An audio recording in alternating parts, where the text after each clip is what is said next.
Hi children, today class Telugu పదాలు అనమాట. తెలుగు పదాలు ఎలా చదవాలో నేర్చుకుంటాము. ఫస్ట్ కొన్ని పదాలు ఇక్కడ ఉన్నాయి, చూద్దాం ఎలా చదవాలో.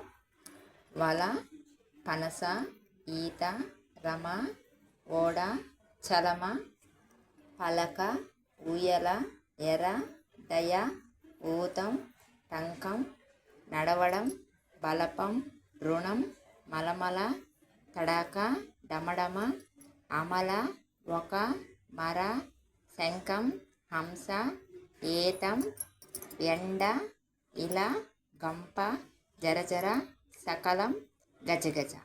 అంటే దీన్ని సరళ పదాలు అంటారు. అంటే ఈజీగా చదివే పదాలు అన్నమాట. ఒత్తులు లేకుండా, కష్టమైన పదాలు కాకుండా ఈజీగా చదువుకునే పదాలు. తెలుగు ఈజీగా నేర్చుకునేదానికి బాగా ఉపయోగపడుతుంది అనమాట. ఫస్ట్ తెలుగు రాని వాళ్ళకి చిన్న చిన్న పదాలు రీడ్ చేస్తూ ఉంటే, చదువుకుంటూ ఉంటే తెలుగు ఆటోమేటిక్గా బాగా నేర్చుకోవచ్చు అనమాట.